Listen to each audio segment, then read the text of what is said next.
Bonjour et bienvenue dans cette nouvelle vidéo. Je suis Isabelle Agassi, nutrithérapeute et coach au mieux-être.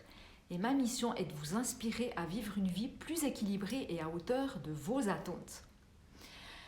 Alors, aujourd'hui, dans cette vidéo, je voulais répondre à une problématique qui touche pas mal de monde en ce moment, c'est la prise de poids. Alors, suite au confinement, je reçois des messages de certains d'entre vous qui me disent « Au secours Isabelle, je prends du poids, comment je dois faire ?» J'aimerais vous donner mes 2 conseils pour vous aider. Mais avant cela, je vous invite à vous abonner à ma chaîne si cela n'est pas fait. Ça va vraiment m'aider à vous aider à continuer à vous aider, à vous donner du contenu gratuit. Et puis, je vous invite aussi à télécharger mon e-book que je vous offre gratuitement dans la description juste en dessous. Et puis, je vous offre aussi d'autres e-books que vous trouverez gratuitement sur mon blog kittekilo.com. Voilà. Alors effectivement, c'est un peu normal de prendre du poids, surtout si vous faites moins d'activité physique en ce moment. Le manque de produits frais également, pour certains, qui est compliqué d'acheter des fruits et des légumes. Et puis surtout la peur insufflée par les médias qui vous stresse et qui vous fait compenser par du sucre. Souvent, on se met à grignoter plus sucré, on se fait des bons petits plats qui sont bien arrosés. Donc évidemment, tout cela, ça ne vous aide pas. Donc voici mes 2 conseils pour inverser la situation et utiliser plutôt ce moment de confinement pour prendre soin de votre corps. Alors mon premier conseil, c'est de réduire tous les sucres. C'est-à-dire que c'est vraiment la première action à faire que je recommande dans tous mes coachings minceur. Tout d'abord, comment on fait? On diminue au maximum tous les sucres rapides. Les confitures, les pâtes à tartiner, les céréales sucrées, les galettes de riz, les fruits secs, les boissons sucrées, les desserts, les biscuits, qu'ils soient maison ou industriels.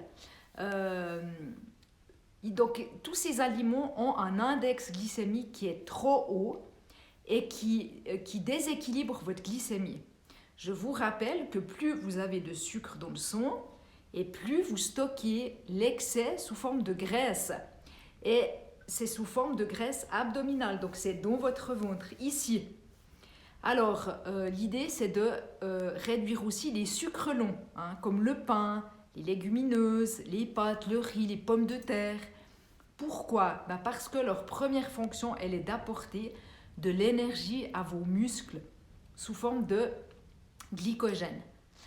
Cette énergie, elle est destinée à être brûlée par de l'activité physique. Il faut bouger pour brûler cette énergie. Donc si vous êtes confiné et que vous gardez la même quantité de sucre long que vous consommiez auparavant, c'est bingo. Vous allez prendre du poids ou de la graisse. C'est normal et c'est automatique. C'est juste physiologique. Mais comme le sucre, c'est aussi le carburant du cerveau, attention à ne pas éliminer totalement les sucres longs.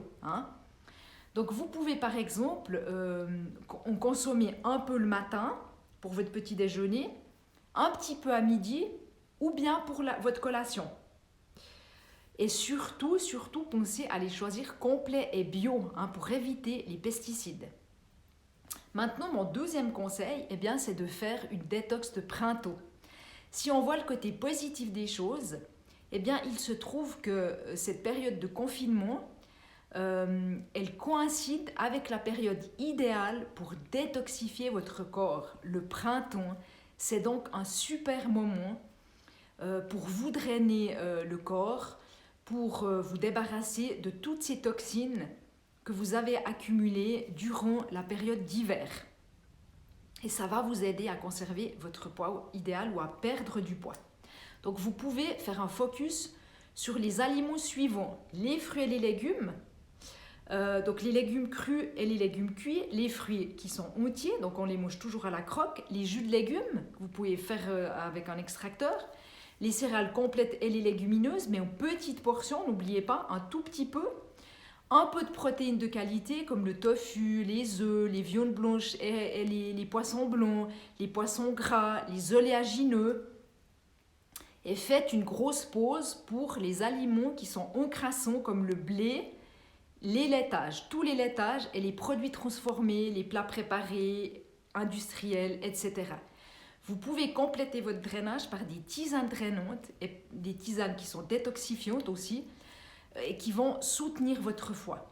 Et si vous souhaitez aller plus loin, eh bien, je vous invite à découvrir mon programme en ligne « Comment se libérer du sucre en 21 jours » que vous trouverez sur mon blog kittekilo.com ou dans la description juste en dessous, je vous mettrai le lien pour y accéder. Et là, je vous assure que ça va vous aider et vous allez utiliser ce moment d'une manière concrète et utile pour vous débarrasser de toutes ces toxines. Donc voilà, en espérant que cette vidéo vous ait inspiré et qu'elle vous rapproche vers plus de vitalité et plus de santé. Prenez soin de vous et à tout bientôt.